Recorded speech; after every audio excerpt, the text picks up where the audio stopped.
prescrição é a autonomia do prescritor. O que é que mais acontece lá na clínica? Vocês operam, tá certo? E aí chega assim, professor, o que é que eu passo para o paciente? Né? Aí normalmente a gente sempre conversa e diz o que vai passar. Sendo que isso é porque vocês estão na faculdade, tá? Peguei meu CRO, minha carteirinha, peguei meu carimbo, pessoal. Quem diz o que vocês vão prescrever é você. É autonomia sua. Professor, eu quero passar lambedor para o meu paciente. Passe, meu amigo. Você que está prescrevendo, você que está lá com seu carimbo. Ah, eu quero passar óleo de rícino. Ah, eu quero passar AS para o meu paciente. Pode passar o que você quiser. A prescrição é sua, a autonomia é completamente sua. Você não vai precisar ligar para ninguém, perguntar a ninguém o que vai passar, para saber o que vai passar. Porém, a responsabilidade também é sua. Então, tudo que envolver a situação, seja para o bem ou para o mal, a responsabilidade é sua, né? Então, o CRO, ele tem esse poder, o carimbozinho do nosso CRO, né? Ele vai dar para a gente, como diz o Homem-Aranha lá, o tio do Homem-Aranha, vai dar grandes poderes, mas também vai dar grandes responsabilidades, tá bom? Então, você não precisa estar pedindo para ninguém, perguntando a ninguém, não. E aí tem uma diferença muito básica, por isso que o tema da aula é protocolo. Protocolo medicamentoso. Porque o protocolo, pessoal, é aquilo que você estuda, é aquilo que você observa, é aquilo que você se atualiza, e você cria protocolos, né? E não é um protocolo só, são vários. Ele é diferente da receita de bolo. Então, se você pegar uma receita antiga, né, daquele livro do caderno da sua avó ainda, que ela deve ter, tinha uma forma de fazer a receita. Então, você pega 200 gramas de farinha, pega 200 gramas daquilo, 150 gramas daquilo. E se você tira essa quantidade exata, a receita que está lá no caderninho da sua avó vai dar errado. O protocolo não, pessoal. O protocolo a gente, de repente, pode misturar. Lembra quando a gente falou de infecção, que eu disse, ó, pode prescrever amoxicilina? Pode. Mas a amoxicilina não age bem em anaeróbios. E a gente aprendeu lá no 7º período que uma infecção odontogênica ela é composta por micro-organismos mistos. Eu tenho aeróbios, tenho anaeróbios. Os anaeróbios, pessoal, a amoxicilina não age bem, então eu posso acrescentar o metronidazol. Então, veja, eu não mudei a receita, eu mudei o protocolo. Então, se eu não tiver metronidazol, eu posso passar o clavulin. Então, veja que eu estudei, então eu tenho um aparato ali, eu tenho uma série de situações que eu posso utilizar para criar um protocolo medicamentoso específico para o meu paciente. E por que específico, pessoal? Porque pessoas diferentes geram casos diferentes e protocolos individuais. Professor, mas aí se eu for passar o remédio para Carol com K, eu quero matar ela, esculhambar ela, porque ela não presta. Pronto, beleza, mas aí você vai gerar um protocolo específico para ela, tá? Professor, eu gosto da Juliette. Não, eu não gosto da Juliette, professor, eu gosto do Gil. E por aí vai, são pessoas diferentes, pessoal, tá? Cada organismo funciona de uma maneira diferente. Se eu fizer uma pesquisa rápida aqui, eu tenho certeza que se uma pessoa tomar, por exemplo, vou começar por mim. Se eu tiver dor de cabeça e tomar um paracetamol, não serve mais de nada. Não funciona. Mas eu tenho certeza que se alguém aqui tomar um paracetamol, o paracetamol vai servir para esse paciente. Estou certo ou estou errado? Não é mais ou menos assim?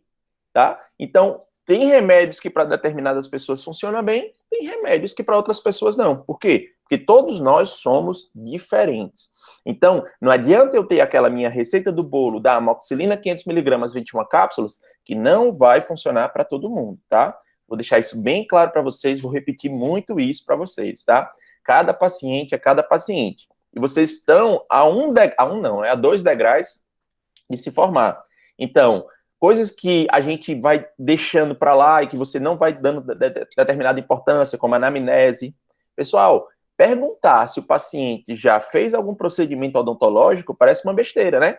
Mas quando você perguntar se ele fez algum procedimento, ele vai dizer, eita, já tirei um dente.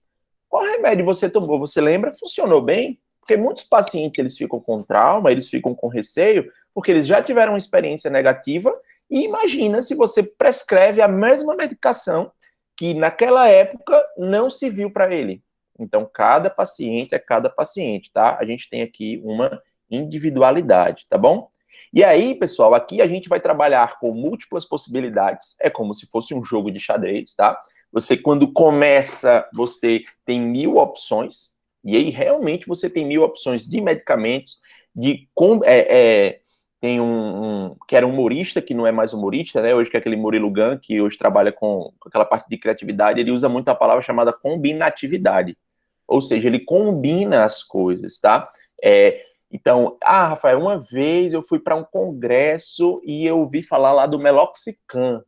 Poxa, o Meloxicam, que é um anti-inflamatório tão legal, será que eu poderia usar o Meloxicam com um analgésico? Rafael, mas eu ouvi falar do Paco. Eita, vou combinar essas medicações. Tudo isso é possível, pessoal, tá certo? Desde que seja feito de forma racional, com bom senso, lógico, muito bom senso sempre, tá? E a busca pelo equilíbrio, né? Facinho fazer isso aqui depois da calorada que tinha calorada, tá certo? Depois de tomar umas. Então tem que ter equilíbrio, pessoal. Você na vida tem que buscar o equilíbrio dentro da prescrição que você vai fazer para o seu paciente, tá? Cuidado para não prescrever demais, cuidado para não prescrever de menos também, tá bom? Alguns fatores que vão determinar esse uso racional, pessoal. Alguns aspectos clínicos e sistêmicos do paciente. Então, vamos lá. Algumas condições gerais são clássicas, e aí dá para a gente ver tudo isso na anamnese. A idade do meu paciente. Com a idade, pessoal, eu posso perceber se minha cirurgia vai ser mais fácil ou mais difícil. Como assim, Rafael? Quanto mais velho o meu paciente, mais compacto o osso, tá certo? E é bom falar com vocês agora no nono período, diferente dos outros, que você já tem um pouco mais de experiência. Quem aqui já pegou um canino isolado em um paciente mais velho para saber o que é aperreio? Lembram que lá na cirurgia eu falava, olha, pessoal, vocês lembram quando vocês pegarem um canino isolado, vão ficar tudo doido. Porque não sai, pessoal. É diferente de você tirar um canino em um paciente de 15 anos de idade. É completamente diferente, tá? O sexo também varia muito. Vocês vão ver que normalmente, tá certo? Isso não é uma regra geral, mas as mulheres são menores, as mulheres têm um desenvolvimento ósseo mais frágil, e aí o que acontece? Muitas vezes é mais fácil tirar o dente, tá? Não é regra, tá? Lembrem disso, não é regra. Também não vá julgando, não, que tem um pessoal que é baixinho assim, mas é invocado, que o osso é duro que armaria. Bom, o estado físico do paciente, tenho que saber como esse meu paciente está. A classificação de risco, tá certo? Dada pelo ASA, lembram do American Heart Association, a classificação de ASA, que tanto cai em concurso, que tantas e tantas vezes vocês viram em tantas e tantas disciplinas. É importante classificar. Eu sempre disse isso, desde a disciplina de urgência. Eu digo, pessoal, é importante que você tenha um espacinho dentro da sua ficha de anamnese para fazer a classificação de ASA desse paciente, tá? Então, hábitos, ansiedade. A ansiedade, pessoal, ela muda a classificação de ASA do nosso paciente. A ansiedade, e aí eu tenho uma prova, dentro da própria faculdade, dentro da nossa convivência, pessoal, quantos de nós não sofremos com ansiedade nesse período de pandemia? E aí os pacientes que vocês chegam também sofrem de ansiedade, tá certo? Então, isso é uma realidade cada vez mais frequente.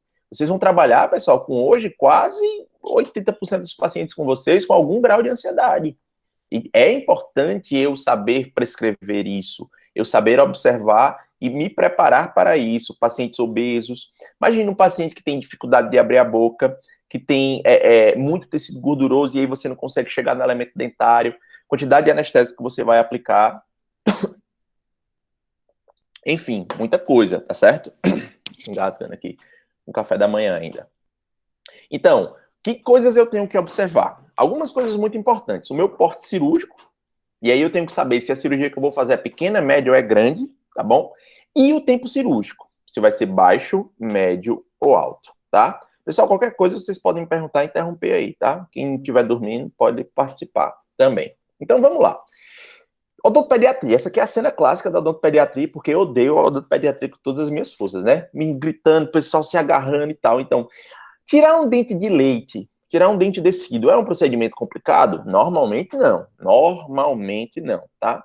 Mas, contudo, porém, todavia, entretanto, pode ser um procedimento demorado. Por quê? Porque a criança vai espernear, não vai deixar, vai ficar com medo, vai chorar. Então, vejam, eu tenho um paciente que é criança, a idade dele é baixa, eu tenho um procedimento que é tranquilo de se fazer, que é a exodontia de um dente descido, porém eu tenho um fator que complica, que é o fator tempo, tá? Então, a hora que eu consigo anestesiar meu paciente para a hora que eu consigo tirar esse dente, pode ter um espaço bem grande, tá bom?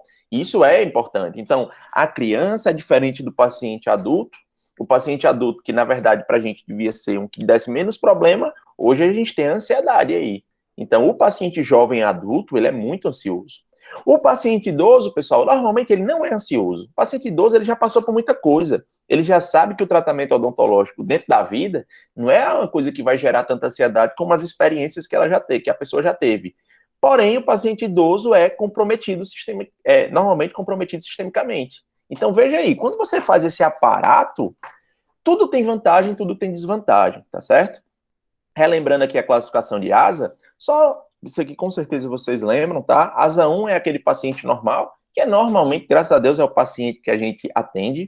O paciente ansioso, pessoal, ele começa a entrar no ASA 2 já. Antigamente, o nosso paciente ASA 1, o paciente ansioso era ASA 1, mas ele tem uma doença sistêmica leve? Tem. Por que a ansiedade é uma doença importante? Quantas e quantas vezes vocês não foram tirar o dente de alguém e aí tem que aferir a pressão? E quando vocês foram aferir a pressão estava alta. E aí você pergunta ao paciente, você é hipertenso? Não toma um remédio. Normalmente a sistólica, né? A sistólica está alta, a diastólica não. E aí quando você vai pegar, por que o paciente está com a sistólica alta, pessoal? Por que o batimento cardíaco dele está acelerado? Porque ele está com ansiedade. Então veja que isso pode mudar o meu protocolo, isso pode mudar o meu tratamento, tá bom? ASA 3 é a doença sistêmica grave, não incapacitante, tá? Aqueles hipertensos que que estão bem descompensados, aquele hipertenso que não consegue controlar, o diabético que não consegue controlar a glicemia, mesmo tomando a medicação. ASA 4, doença sistêmica grave, incapacitante, com ameaça à vida. ASA 5, paciente moribundo, tá certo? E ASA 6 é o paciente com morte cerebral, que é o doador de órgãos, tá? Normalmente a gente atende ASA 1, ASA 2 e ASA 3. ASA 1 é a frequência, ASA 2 a gente atende dependendo do grau de compensação que esse paciente tenha, e o ASA 3 a gente normalmente não atende, pessoal. A gente atende o ASA 3 quando é uma urgência, às vezes em ambiente hospitalar até, tá? Então é aquele paciente que está bem grave mesmo. E aqui eu vou começar a tirar determinados mitos que vocês têm, como o uso, por exemplo, da prilocaína com feliprecina, né? A gente cria a regra na nossa cabeça, porque a gente ouviu falar que prilocaína com feliprecina é bom para hipertenso. E aí a gente fica pensando assim, mas por que é bom? Né? É o anestésico, que é a medicação que a gente mais usa, às vezes a gente não sabe. Rafael, eu estou aplicando o anestésico, mas você entende que se você escolheu aquele anestésico, é como se você estivesse, entre aspas, prescrevendo para o seu paciente a utilização de um anestésico daquele tipo? Então a responsabilidade é sua. Foi você que escolheu o anestésico. E às vezes você nem sabe por que escolheu. Por quê? Porque prilocaína com feliprecina falaram para vocês na receita de bolo que era o anestésico para usar em hipertenso. O que não é verdade, pessoal. O que não é 100% verdade, pelo menos, tá bom? Não é a melhor opção em todos os casos. Então, vamos sair da receita para ir para o protocolo. Tranquilo? Alguma dúvida até aqui, pessoal? Tá rápido? Vocês estão aí? Tranquilo, prof. Vamos embora. Então, vamos pensar aqui, ó. Por exemplo, essa senhora... Tranquilo, prof. Pronto, vamos embora. Essa pacientinha aqui, 58 anos de idade, a coitada sem dente, vai fazer uma prótese total. Na disciplina de prótese, provavelmente quando vocês fizeram, tem um protocolozinho que é quando a paciente vai fazer a dentadura, mesmo se ela não tiver dente, vocês fazem uma radiografia panorâmica. Tô certo ou tô errado? Certo, prof. Certo. Pede, mas eu não tenho dente. Não tenho dente. Sim, mas pode ser que tenha uma desgraça dessa aqui. Um canino incluso. Vamos imaginar, pessoal. Vamos pensar por partes. O procedimento cirúrgico é remoção do canino incluso. Beleza. Faz-se a radiografia, faz-se a tomografia, e aí o que é que se percebe? A presença do canino. 58 anos de idade, eu vou ter um osso extremamente denso, tá? Bem mais denso do que se minha paciente tivesse 18 anos. Então, é feito aqui a exposição cirúrgica, deixa eu dar um zoom para melhorar, é feita a exposição cirúrgica, é removido o dente, é feita uma odontodissecção, porque não se consegue tirar esse dente de maneira inteira, porque ele não vai expandir, pessoal, ele não tem mais folículo, tá? E é removido o dente. Pronto. Esse é o procedimento cirúrgico para uma paciente de 58 anos de idade. Vamos agora para o mesmo canino incluso, é o mesmo dente, pessoal, é a mesma cirurgia, do mesmo jeito em um paciente de 20 anos, tá? É feita a exposição cirúrgica, ainda existe aqui, ó, um folículo, tá? Se tem um folículo, se tem um ápice que não está normalmente fechado, pessoal, quer dizer que esse dente ele pode se mover. É o dente removido aqui. Vamos lá, pessoal, vamos partir do princípio. A cirurgia é a mesma, sim ou não? Sim. O dente, né? Todo mundo concorda com isso. A prescrição medicamentosa para esses pacientes é a mesma, sim ou não? Não. De jeito nenhum, pessoal. De maneira nenhuma. A probabilidade de você gerar dor, edema, processo infeccioso, o que você vai prescrever para sua paciente antes, é completamente diferente, porque são pacientes diferentes. Então, veja, eu tenho o mesmo dente, eu tenho o mesmo procedimento cirúrgico, mas o meu paciente, ele é diferente um do outro, tá? Então, eu sempre tenho que pensar em que características, o que é que eu vou prever do que vai acontecer para que eu possa prescrever. Alguma dúvida em relação a isso, pessoal? Isso é muito importante. Parte do princípio, então, eu quero que vocês esqueçam a receita de bolo. Então, voltou para a clínica, depois desse lockdown, eu quero que vocês pensem nisso. Porque tem que se pensar nisso antes de prescrever. Tá certo? Não esqueçam. Vamos lá. Eu tenho um quarto molar aqui em um paciente de 53 anos de idade. Vamos pensar aqui ó, as desgraças que esse paciente tem. Lembrando que a denominação de quarto molar a gente utiliza bem de forma coloquial, tá, pessoal? A gente não utiliza de forma oficial. Oficialmente, ele é um dente supranumerário, tá bom? Então, vamos lá, ó. Tem o terceiro molar, olha esse dente aqui, meu povo. Lá na cabeça do paciente, negócio alto pra caramba. Olha a idade do meu paciente, 53 anos. Isso aqui, na verdade, é o famoso paciente bomba, ó. Olha outro quarto molar aqui, um supranumerário. Olha aqui, pessoal, que beleza, ó. Segundo molar arrebentado e um terceiro facinho. Cadê o ligamento periodontal desse dente, ó? Tem espessamento de nada. Olha outro dente molezinho aqui, ó, próximo ao canal, sem espessamento nenhuma.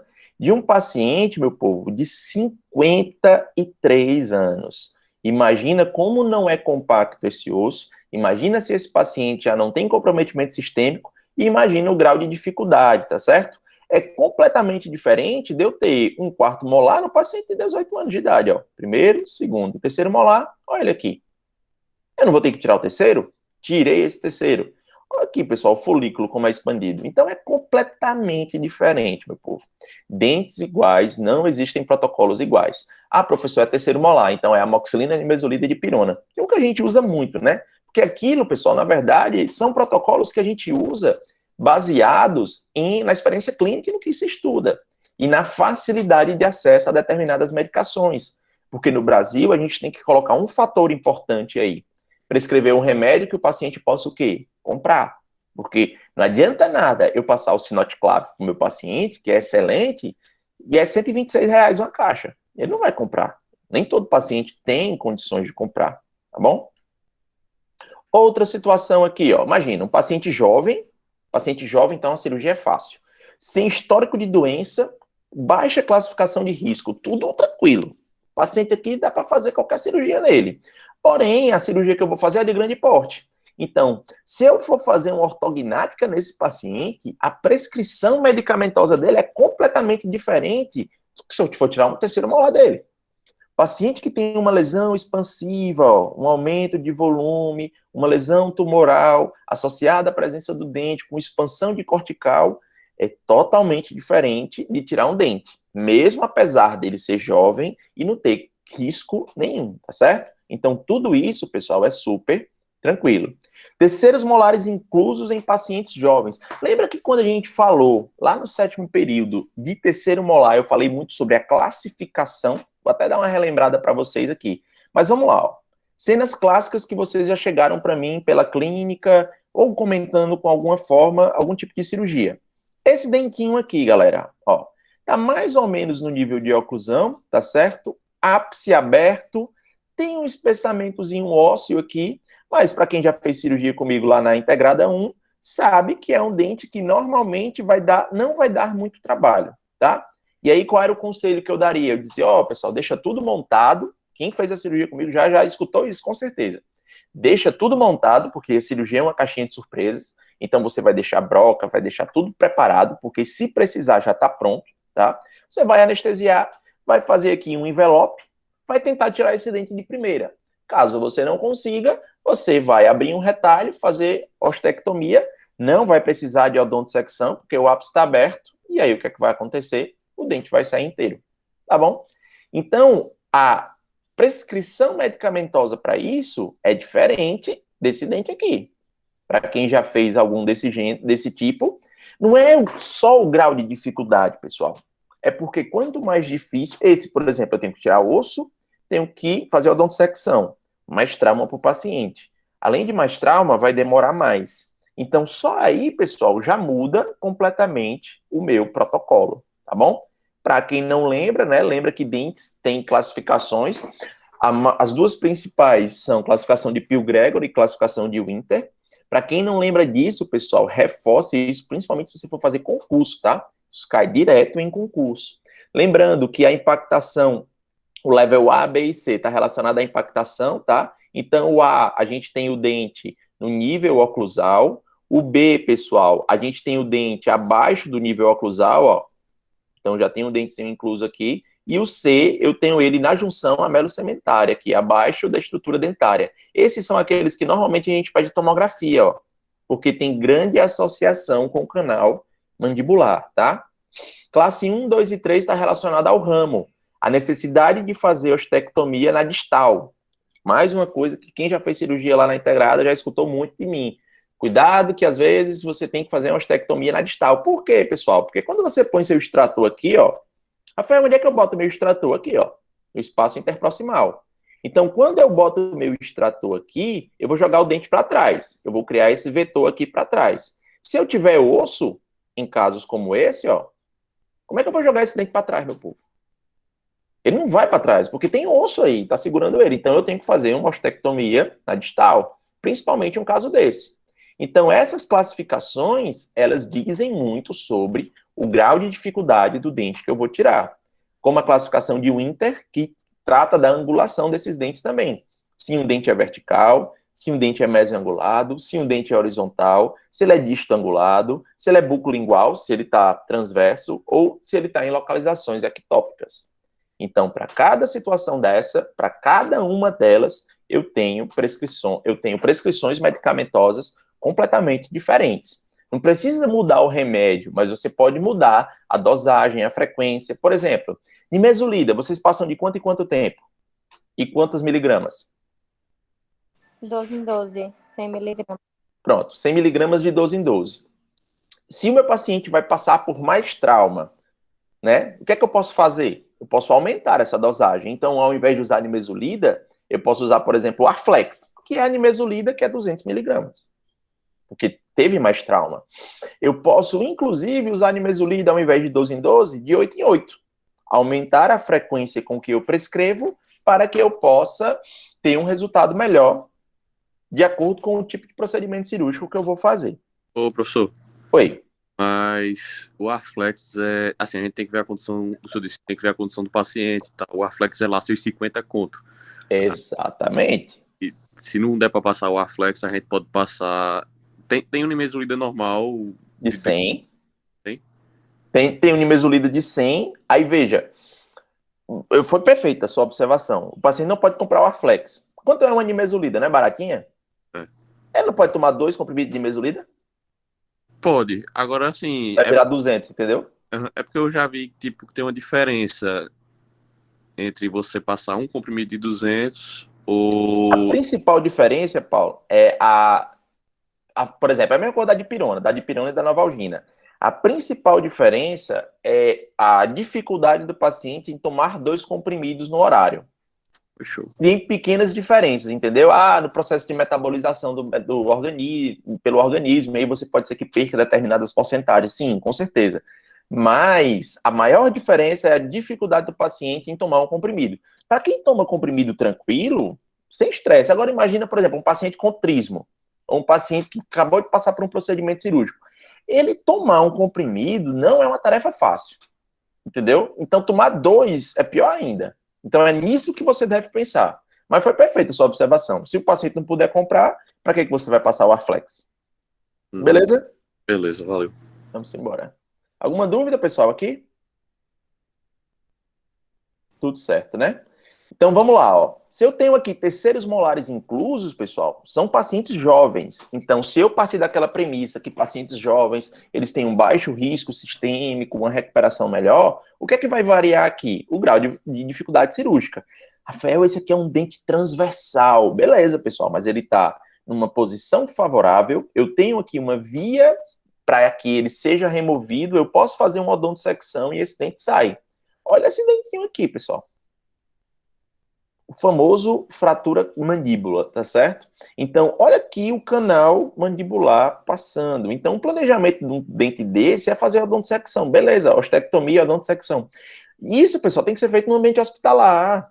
Não tem como eu tirar um dente desse e aí imaginar que o meu paciente vai, tipo, tranquilo, vai se recuperar super tranquilo. Não, pessoal, tem um risco grande aqui. O procedimento cirúrgico é demorado, porque ele é lento. Então, o protocolo medicamentoso vai ser completamente diferente, tá? E aí, o que é que a gente espera de um procedimento cirúrgico, pessoal? A gente não é doido, a gente sabe que vai doer, a gente sabe que muito provavelmente vai causar um edema, e eu ainda tenho a possibilidade de uma infecção. Porque na SES, pessoal, que a gente faz tudo certinho, com campo cirúrgico, com tudo certo, um material estéreo, ainda dá errado, ainda dá merda de vez em quando que o paciente fica com infecção. Imaginem vocês lá no posto de saúde, que vocês já passaram por ele, que é tudo com luva de procedimento, que é tudo com uma esterilização, que às vezes você não pode nem garantir que está 100% estéreo, não são todos os postos, tá, pessoal? Mas e o paciente não tem nada. Então veja que diferença gigantesca de paciente para paciente, tá? E aí eu vou dar até uma dica para vocês, vou abrir um tópico aqui, dicas para recém-formados ou para quem está se formando, né? Não vá atender paciente de parente de vocês, viu, meu povo? Se vocês quiserem atender assim, eu vou atender o namorado, a namorada, o esposo, a mãe, pessoal, para fazer procedimento cirúrgico, chama uma pessoa para fazer para você. Porque se nunca deu errado com você em nenhuma cirurgia, a probabilidade de dar errado com o seu parente é grande. O nome disso é esmeraldite. Isso está mais do que comprovado, né, na cultura odontológica, certo? O único caso que eu tive parestesia na minha vida, que ficou parestesia mesmo assim por quase um ano, foi de uma prima minha. Então, assim, entende? Então, é uma dica que eu dou, né? Uma sugestão que eu estou dando, tá certo? Pessoal, por que tudo isso a gente espera que isso possa acontecer? Esse é o processo inflamatório, ó. Lembra lá dos sinais cardinais? Dor, calor, rubor, edema, perda de função. Tudo isso pode acontecer, tá certo? Então, a gente espera que isso aconteça. Quando a gente for prescrever, então a gente tem que cobrir todas essas áreas. A gente tem que cobrir a dor com a dipirona, por exemplo. A gente tem que cobrir o edema com o anti-inflamatório, com a nimesulida, por exemplo, que também tem ação analgésica. O analgésico, pessoal, também é um anti-inflamatório. E aí eu não vou voltar para aquelas classificações, tá? Para quem tem dúvidas, pessoal, volta lá para Eduardo Dias de Andrade, tá? Principalmente essa versão aqui, que já é antiga, né? De 2013, mas é boa. Eu adoro esse livro do Eduardo Dias de Andrade. Eu só não gosto, eu só dou uma dica assim. Você estuda ele, você chega no capítulo de anestésico dele, você arranca fora, aí estuda o Malamed e o resto você pode continuar estudando, tá? Então, para quem não tem, eu vou colocar ele lá no Moodle depois, para vocês darem uma olhada, para relembrar, tá bom? Então, para você relembrar lá que a dipirona, ela também é um AINE, tá? Por isso que pacientes, normalmente, que têm alergia à dipirona, também têm alergia a outros anti-inflamatórios. Só que a dipirona, ela é um AINE, é um anti-inflamatório que tem uma ação analgésica top. É diferente da codeína, que só tem uma ação analgésica forte, tá? Que é o Tilex que a gente passa, é o paracetamol com a codeína. E aí tudo isso vocês têm que relembrar lá na classificação desses medicamentos, tá?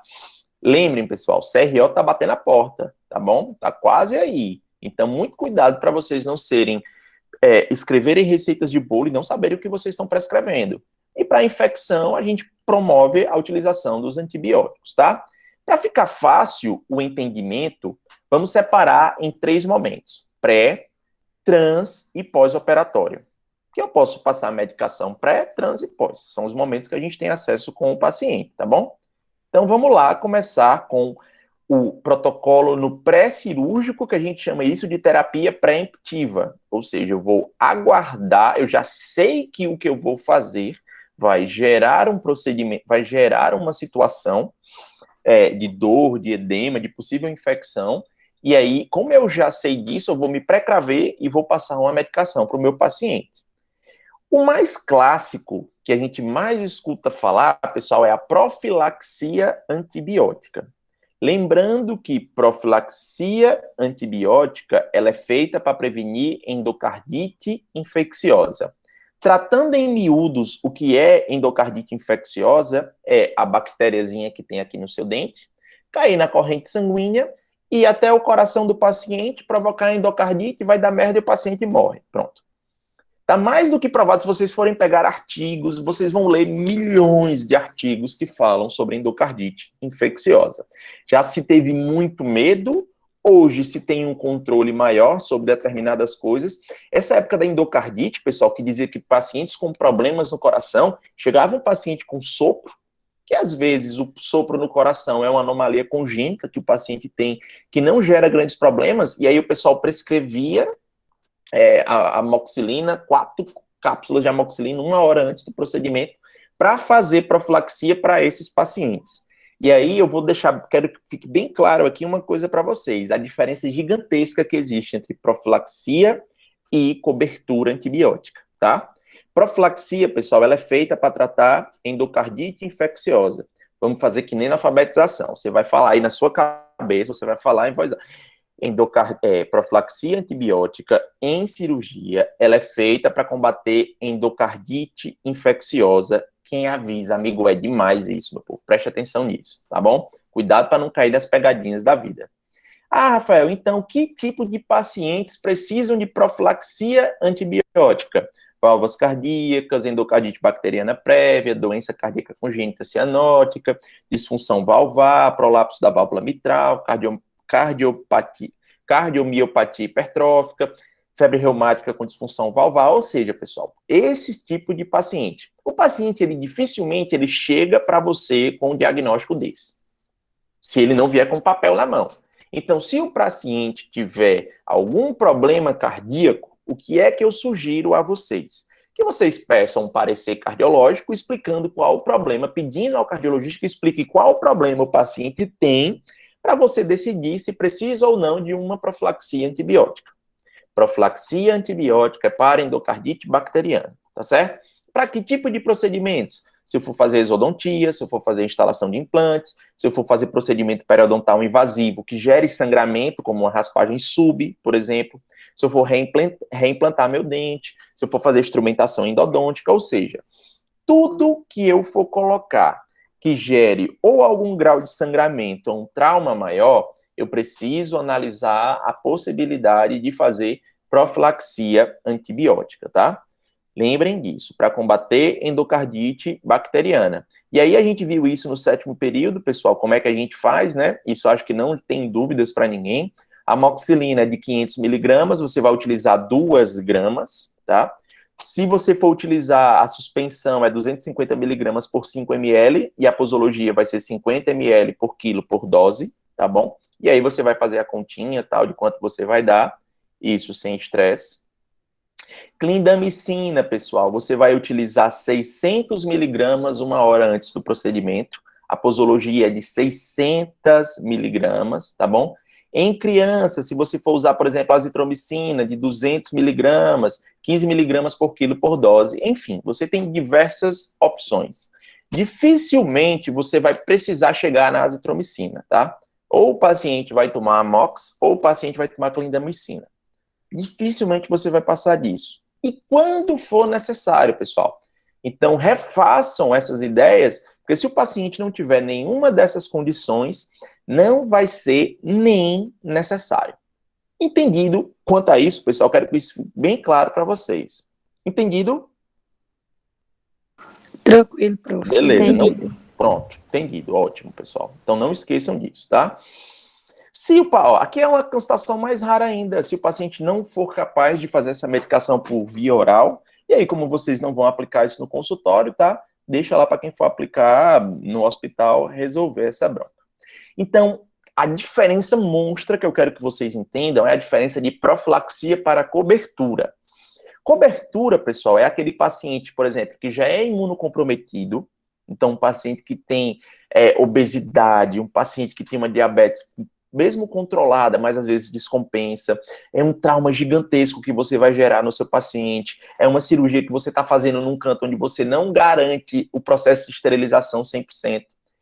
Aqui a gente cria uma regrinha, mais ou menos. A gente pergunta muito, professor, eu passo antibiótico para o meu paciente? Aí o que é que eu digo normalmente, para quem já fez comigo? Olha, se você mexeu em osso, prescreva. Isso é uma experiência clínica que eu tenho. Não é algo que a literatura mande. Mas veja, quando eu abro o osso, pessoal, naquele processo todo lá, quem garante que eu não contaminei alguma coisa?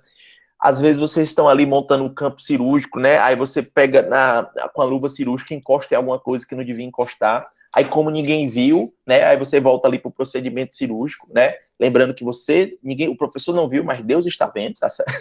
Então, se você assim não pode garantir, estou lá no PSF, às vezes fiz uma cirurgia mais complicada. Se a sua cirurgia foi meio contaminada, pessoal, ou será meio contaminada, você pode partir para cobertura. O que é isso? É prescrever para o seu paciente antes, imaginando uma situação mais complicada. Aí, ao invés de você utilizar 2 gramas de amoxicilina, ou seja, 4 cápsulas, você vai usar 1 grama, 1 hora antes do procedimento, e depois você vai continuar de 8 em 8 horas por 7 dias. Vou voltar lá para aquele slide, ó, a gente está no 25, eu vou voltar lá para o slide 3. A primeira característica da prescrição é a autonomia do prescritor. Por quê? Porque, professor, mas quando eu fui no céu, passaram a amoxicilina por 5 dias. Mas lá na clínica com você passou por 7. Autonomia do prescritor, pessoal.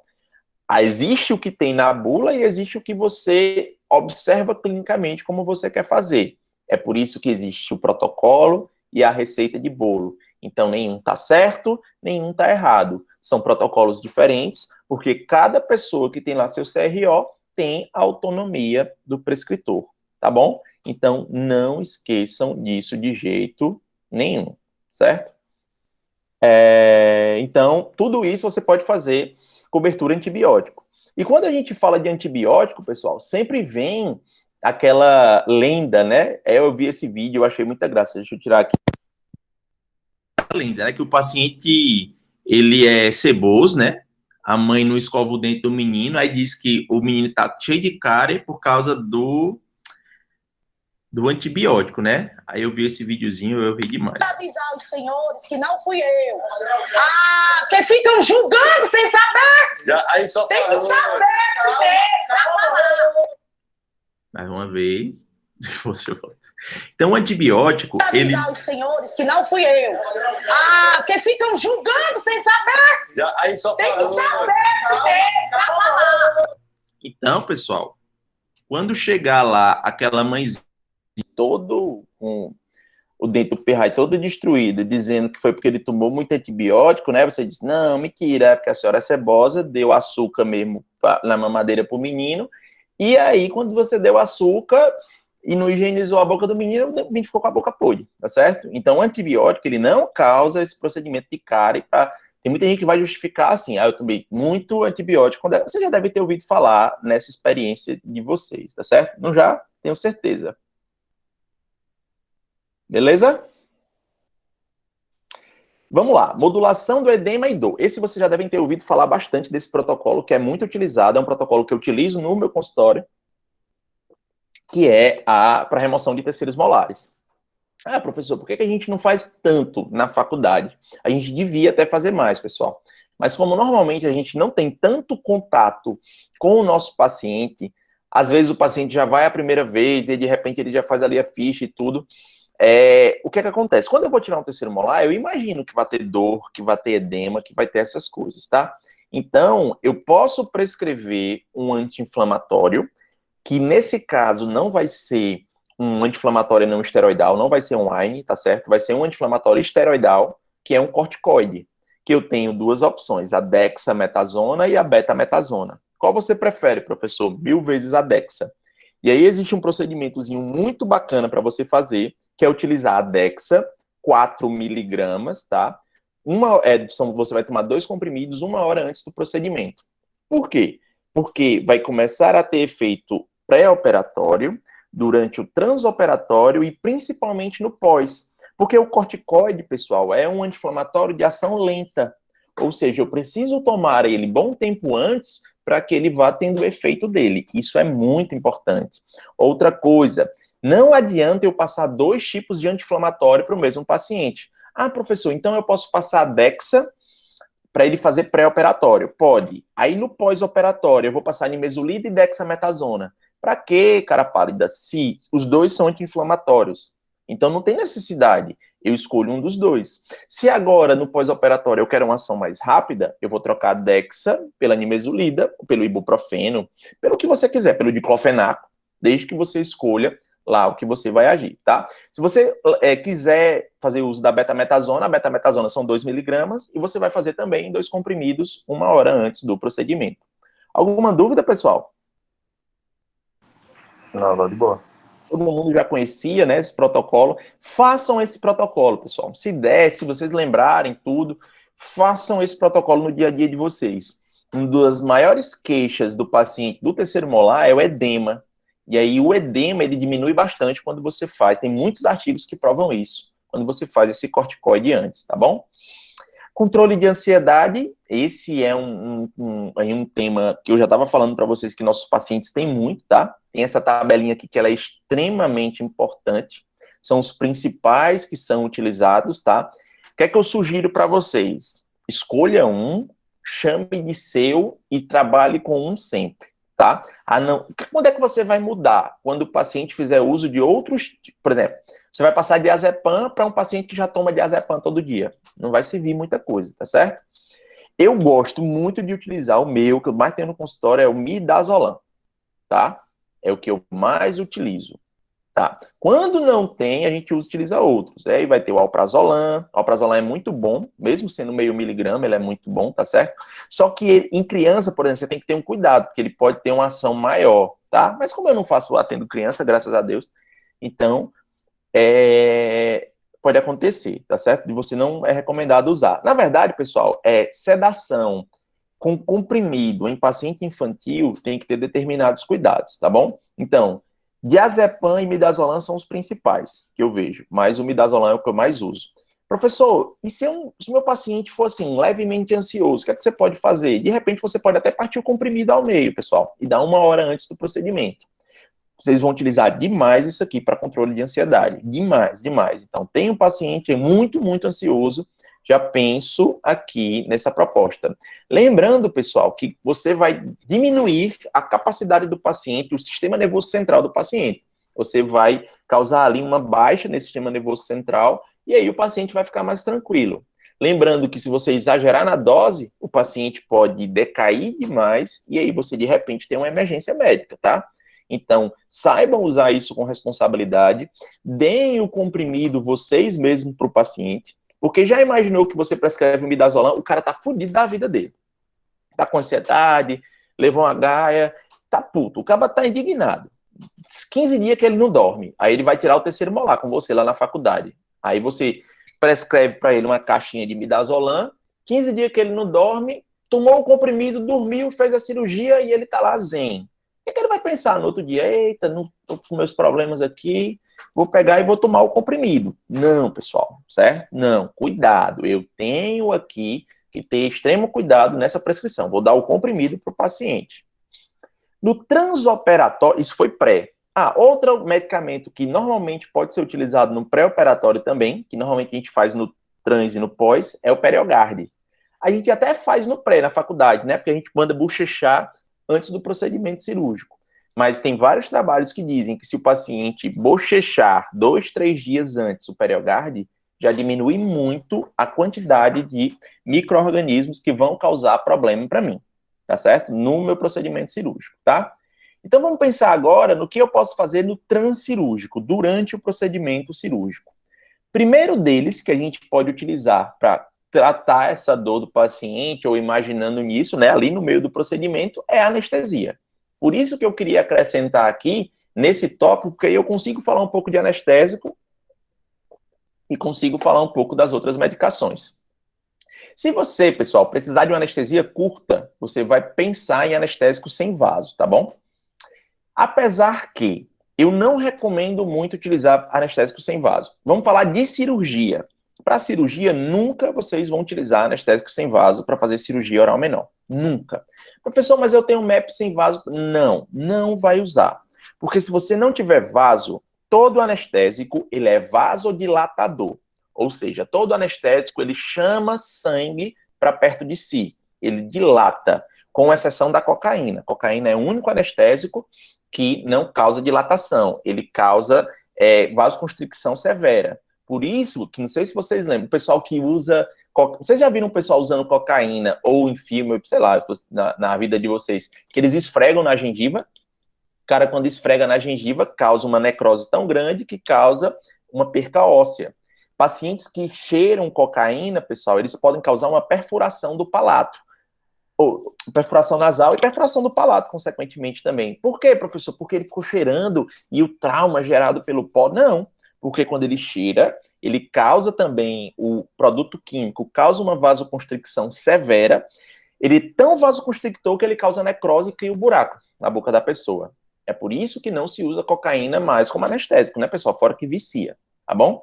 Quando eu quero anestesias mais longas, eu vou utilizar outros tipos de anestésico. Por exemplo, uma anestesia pulpar de 60 minutos. Eu vou pensar em articaína, eu vou pensar em lidocaína com adrenalina. Muito cuidado nessa concentração 1 para 50 mil, tá? Lembrando que as concentrações, pessoal, quanto maior for a concentração, mais potente o efeito de vasoconstricção. Então, por exemplo, se eu pego um vasoconstrictor desse, 1 para 50 mil, e coloco no palato do meu paciente, de repente eu posso causar uma necrose, tá? Cuidado, olhem isso no anestésico. O que vocês mais usam, e é o melhor realmente para tudo, é a lidocaína com adrenalina 1 para 100 mil. Disparadamente ela é porque ela funciona para todo mundo, entendeu? Então isso é bom. Mepvacaína, pessoal, com adrenalina também é muito bom. Prilocaína com felipressina não é tão bom, tá? No Brasil a gente tem muito prilo com felipressina. A felipressina, pessoal, quando a gente fala de paciente hipertenso, que eu estava falando, quem é massa de verdade é a felipressina, não é a prilocaína, tá? Por quê? Porque a felipressina, pessoal, é o primo pobre da adrenalina. Sabe aquele primo que você tem, que tem tudo, tem dinheiro, que tem tudo, que é o bichão, é o cara das redes sociais, pega todo mundo, pronto. Aí você tem o primo pobre, é a felipressina. Ele não é tão bom quanto a prilocaína, ou quanto a adrenalina, tá certo? Por quê? Porque ele não é simpático-mimético, ele não tem a ação dos simpático-miméticos, então ele não altera a circulação arterial, ele trabalha na parte venosa, ou seja, ele não causa alteração de pressão. Contudo, porém, a gente tem uma felipressina associada a um anestésico muito pobre, que é a prilocaína, então o efeito analgésico dele não é tão bom. Então, primeira coisa que eu quero que vocês saibam, o paciente hipertenso, professor, ele é hipertenso controlado, eu vou utilizar a prilocaína. Não, esqueça a prilocaína, pessoal, você vai usar a lidocaína com 1 para 100 mil, desde que você obedeça a quantidade de tubetes. Então, o que é que um paciente hipertenso ele precisa fazer? Ele precisa fazer uma situação de cirurgia controlada, e aí você precisa dar lidocaína 1 para 100 mil, obedecendo um limite máximo de 2 tubetes, se essa concentração for 1 para 100 mil da adrenalina. Porque, lembre, você não está preocupado com o anestésico, pessoal, tanto faz o anestésico, tá? Eu quero um anestésico bom, mas o vasoconstrictor que eu quero, o vasoconstrictor, a adrenalina, é quem pode me causar problema. Não esqueçam que a gente tem adrenalina endógena, ou seja, se o meu paciente sentir dor, o que é muito provável que ele sinta se você usar pilocaína, ele vai ter uma descarga de adrenalina tão grande que é no mínimo 40 vezes maior do que o que você estaria injetando com a lidocaína. Todo mundo entendeu isso, pessoal? Todo mundo entendeu? Ou ficou difícil?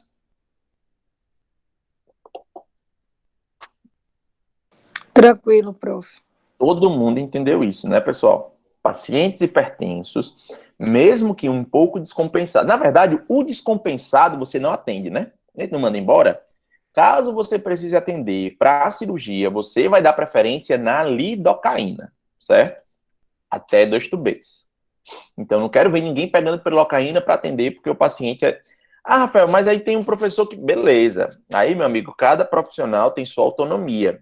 E se você está na faculdade, você deve fazer o que o professor está determinando. Mas para aquele procedimento de cirurgia que eu estiver orientando, o Marconi tem a mesma ideia também, quando você estiver na clínica 2, ele vai estar lá também, a gente vai utilizar lidocaína, tá certo? Aqui estão as doses máximas, tá? No livro do Malamed, eu acho que todo mundo tem o livro do Malamed, a versão nova. Muito cuidado com a versão antiga nas questões, tá? Porque, por exemplo, antigamente a lidocaína não era 7, era 4,4 miligramas. Lembrem dos cálculos anestésicos que caem demais em concurso, tá? Cai muito, muito. Anestésico, pessoal, é um tema, anestesia local, que cai basicamente em todos os concursos de todas as áreas. E é um tema que muita gente erra as questões, tá? Então estudem bastante, tá? Aqui a tabelinha do novo para vocês, tá? Outra opção de medicamento transoperatório, trans, não pré, é o Toragesic. Não sei que é o mas meu Deus, sempre esqueci esse nome. É o cetorolaco de trometamol, tá bom? Esse remedinho aqui, pessoal, ele é bacana, ele é sublingual. Então vamos lá. Estou fazendo um procedimento cirúrgico, o paciente ele reclama de dor. Eu já dei uma grande quantidade de anestésico para ele. Eu não posso ultrapassar aquela dose máxima.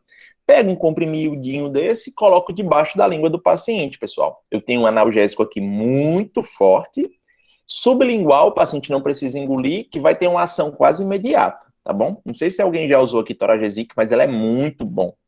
Só recomendo ter cuidado antes do procedimento cirúrgico, por quê?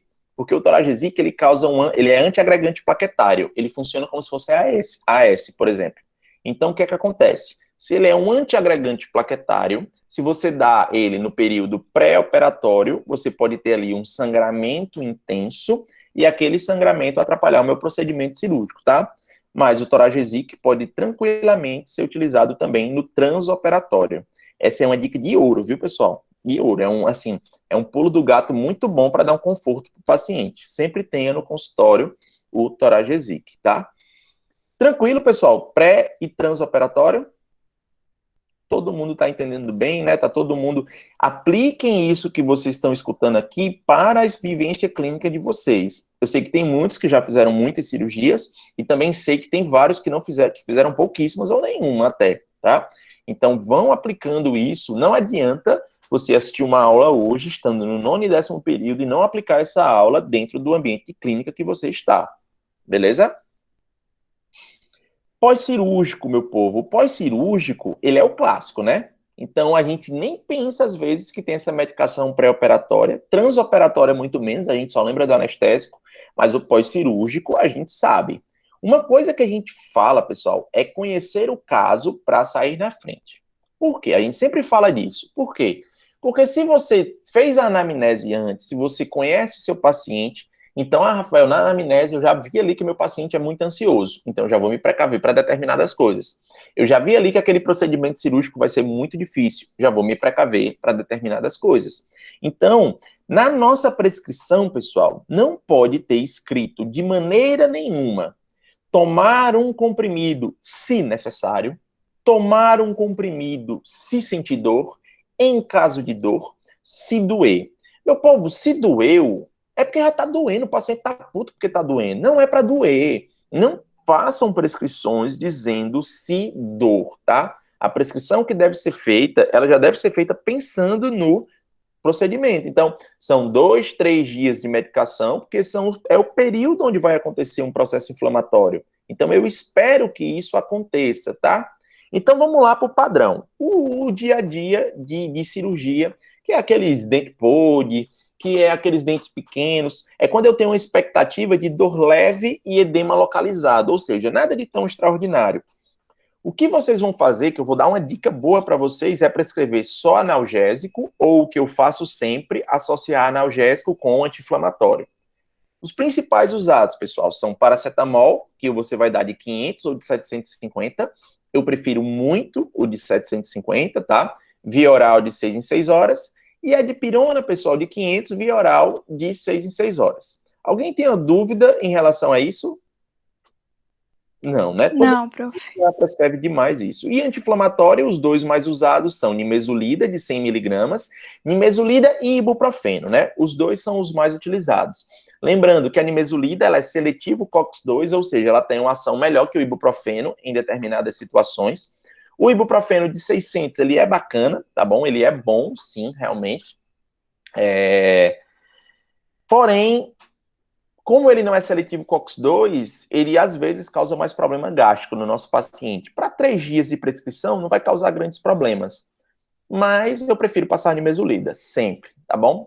Isso é uma coisa minha, da minha clínica diária, tá certo? Tanto é que você já me perguntou o que é que prescreve o paciente, eu com certeza respondi nimesulida. Eu gosto demais dela, tá? E aí você vai trabalhar com aquelas variações. Diclofenaco é uma opção também, de 50 miligramas. Diclofenaco eu vejo pouca gente prescrevendo, mas é um anti-inflamatório bom também. Normalmente médico prescreve mais diclofenaco, né? Vocês já devem ter tomado alguma vez na vida. Ah, professor, que procedimento é esse que vai gerar esse tipo de situação? Dentes simples, pessoal. Dentes que vocês vão tirar. Isso aqui é o dia a dia do PSF, ó. Restos radiculares, um granulomazinho piogênico aqui associado, ó.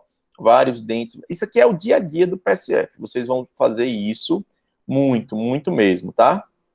Mesmo que seja um dente incluso, ou mesmo que seja um dente em uma posição ectópica, mas ele sem estar incluso, pessoal, também você não vai esperar grandes dificuldades para remover esses dentes, então posso fazer só anti-inflamatório e analgésico leve. Deixa eu mostrar aqui assim, que fica mais fácil esse, tá? Restos radiculares também, ó, então tirar procedimentos, fazer vários dentes, tudo isso eu posso resolver só com anti-inflamatório e analgésico, porque eu não vou esperar grandes situações complicadas. Tranquilo? Alguma dúvida até aí, pessoal? Não. Anti-inflamatório e analgésico todo mundo sabe prescrever. Quando a minha expectativa de dor ela passa a ser moderada e um edema moderado, ou seja, um procedimento um pouco mais complicado, eu vou ter algumas mudanças na minha prescrição. A dipirona, ela pode continuar de 500 miligramas, tá certo? Ou 1 grama, que é a Novalgina, que eu basicamente, assim, eu uso muito, eu gosto muito. Ela passa a ser de via oral por 6 a 6 horas, ou seja, se a minha expectativa de dor é maior, eu aumento também aqui a dosagem do meu remédio. Posso utilizar o cetorolaco, que também é muito bom, que é sublingual, tá certo? De 12 em 12 horas, não vai ter problema nenhum em utilizar. Mas a Novalgina, normalmente, ela resolve. De anti-inflamatório, pessoal, ou eu utilizo a nimesulida de 100, de 12 em 12, ou a nimesulida de 200, que é o Aflex, uma vez ao dia. Eu posso até utilizar de 12 em 12 também. Ou o diclofenaco, ou o meloxicam. Eu gosto muito desse meloxicam de 15 miligramas, que você só usa uma vez ao dia. São opções que você tem aqui de anti-inflamatório mais fortes, tá? Então, esse é aquele caso onde, às vezes, você prescreveu analgésico e anti-inflamatório e não resolveu. Vejam que nem na dor leve, nem na dor moderada, a gente prescreve antibiótico. Em nenhuma delas. Por quê, pessoal? A gente tem que parar de atrelar o fato do antibiótico tratar a dor. Antibiótico não trata dor. Quem trata dor é anti-inflamatório e analgésico, tá bom? Que procedimentos são esses, pessoal? Moderado. Êxodo dos 4 terceiros molares, mesmo os terceiros molares estando erupcionados, mas pela dificuldade, pelo tempo que demora, tá certo? Procedimentos onde eu tenho que fazer remoção de supranumerários, por exemplo, que eu fiz odontodissecção. Então, acessos cirúrgicos, fiz retalho, tá certo? Aqui eu já tenho que esperar um processo inflamatório maior, tá? Canino, ó, veja, aquele canino que eu mostrei, ele saiu inteiro sem necessidade de retalho. Esse, pessoal, eu tenho um odontoma e tenho um canino. Então, no mesmo procedimento cirúrgico, foi feita a remoção do odontoma, foi feito o tracionamento desse canino. Espero um processo inflamatório maior, tá? 2 caninos, pessoal, para remover caninos inclusos, retalho, ostectomia, também espero um processo inflamatório maior, tá?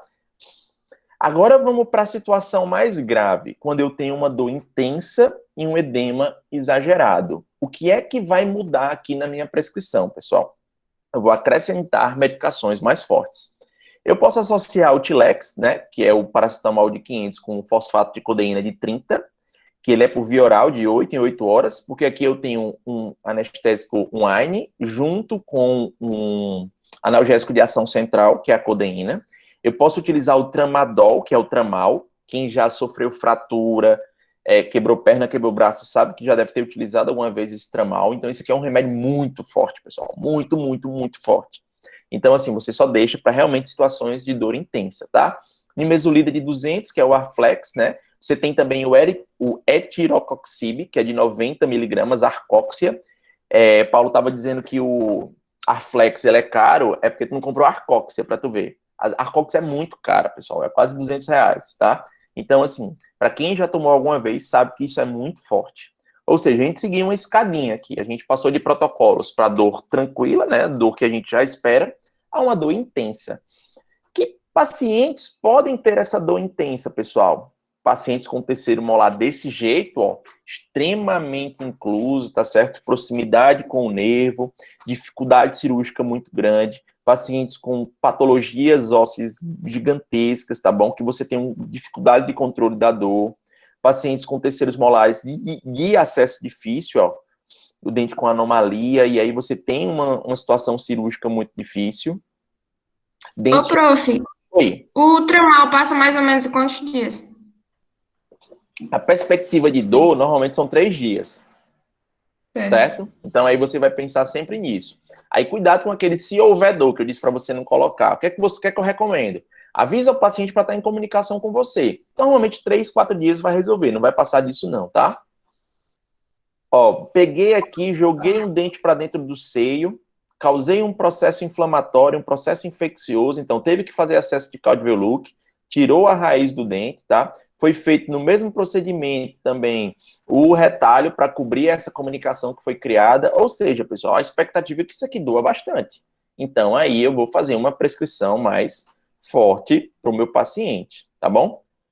Viram que em nenhum dos momentos, em nenhuma hora dessa, nem em pequeno, médio e grande porte, eu falei de antibiótico? Antibiótico, pessoal, é um tema controverso. Tem milhares, milhões de artigos falando sobre isso, tá certo? Muitos artigos mesmo, muitos trabalhos falando sobre isso. O que é que a gente tem na literatura, pessoal? Na literatura, a gente tem diversos trabalhos. A indicação de antibiótico, profilaxia na prática dental, pessoal. Não são alternativa de intervenção, antibióticos não são indicados na clínica, tá certo? O maior uso de antibiótico é na profilaxia de procedimentos. Lembra que eu disse que o antibiótico é para ser utilizado ou na profilaxia ou na cobertura. Eles são mais indicados na prática dental, no tratamento de pacientes imunossuprimidos, com infecções sistêmicas, com problemas sistêmicos, enfim. Não é para se utilizar, pessoal, de regra, o antibiótico em procedimento de cirurgia, tá? Mas, contudo, todavia, entretanto, na prática clínica, isso é uma prática minha, tá? Quando eu mexo muito em osso, quando eu faço procedimentos que eu acho que tem uma chance do paciente desenvolver uma infecção, quando eu acho que a higienização do meu paciente não vai ser boa, por exemplo, tirei um terceiro molar, o paciente vai ficar com trismo. Com trismo, ele não vai conseguir escovar. Se ele não vai conseguir escovar, provavelmente vai desenvolver placa e pode desenvolver uma infecção. Eu já me precavenho e passo o antibiótico. Mas isso é a autonomia do prescritor. Eu boto na balança o custo-benefício e faço essa avaliação, que é o que eu quero que vocês façam, tá? Então, se eu começar aqui a mostrar trabalhos, pessoal, ó, uma dose de amoxicilina e dexametasona na prevenção de complicações pós-operatórias, vocês vão ver muito, pessoal, que a eficácia de utilizar a dexa, ela é excelente, mas a eficácia, ó, não tem estatisticamente diferente, significante em grupos que utilizam antibiótico. Então, se eu utilizar antibiótico antes da cirurgia do terceiro molar e não utilizar, não vai ter diferença nenhuma no trismo, assim, em diversas situações, em dor, em edema. Então, não se justifica ficar prescrevendo antibiótico tanto. Não se justifica de jeito nenhum, tá certo? Para que vocês tenham aqui uma lista de medicamento bacana, pessoal, aí eu deixei aqui alguns, ó, os anestésicos, e aí vocês podem ir printando se vocês quiserem, tá? Quando tiverem na dúvida. Os anestésicos vocês têm uma noção boa já dos principais. Essas são as marcas, pessoal, os nomes comerciais, porque às vezes você não acha o remédio pelo convencional, mas acha pelo nome comercial, tá? Aqui, os anti-inflamatórios, tem vários que vocês podem utilizar, ó, a betametasona, que não é de rotina. o Profenib, que é o de 50%, que é de 50 miligramas, que é o cetoprofeno, a dexametasona, que é o Decladron, que eu já falei para vocês, que é o de 4, que se usa muito, o Alivium, pessoal, que é de 50 a 100 miligramas para suspensão oral, a nimesulida, que tem todos esses nomes, ó, nimesulide, Scafan, nimesulin, então tem vários, o piroxicam, pessoal, também, ou seja, aqui tem vários e vários anti-inflamatórios que podem ser usados, tá? Deixa eu até fazer assim que eu acho que fica melhor, tá? Tem vários e vários anti-inflamatórios para vocês usarem, tá? Analgésicos, pessoal, tá aí o Tilex, a codeína com paracetamol, tá? Que é de 30 miligramas, na concentração da codeína. Dipirona, existem algumas misturas da dipirona, tá? Vocês vão ver muito dipirona com cafeína, dipirona com, que o pessoal bota aquele Dorflex, com relaxantes musculares, tá? Para cirurgia, a gente vai dar preferência para a dipirona pura, tá certo? O Mioflex, que é o carisoprodol, fenilbutazona, paracetamol, ou seja, eu tenho várias e várias prescrições possíveis, tá? Paracetamol também é muito utilizado. Paracetamol, pessoal, é o remédio mais prescrito no mundo, tá? Antibióticos, eu tenho todos esses, ó, amoxicilina, cefalexina, azitromicina. De preferência, a gente sempre vai utilizar a amoxicilina, mas lembrando, pessoal, que para uma prescrição ideal, uma prescrição correta mesmo, o certo era que você fizesse o SWAB, ou seja, tem um processo infeccioso, pega um cotonetezinho, o SWAB, que é o do COVID, né, que a gente tanto fala hoje do exame do COVID, você pega o SWAB, você coleta aquela secreção purulenta, manda para um bioquímico, manda para um farmacêutico, um bioquímico, na verdade, ele vai fazer lá a análise e ele vai dizer exatamente qual bactéria está agindo lá naquele local. Isso aconteceu com um aluno, inclusive, do 10º período do semestre passado, que ele fez um terceiro molar, ele passou quase 60 dias com um processo infeccioso, e a gente só descobriu qual era ele passou quase 60 dias tomando amoxicilina, clavulin, todos os antibióticos que vocês conhecem, né?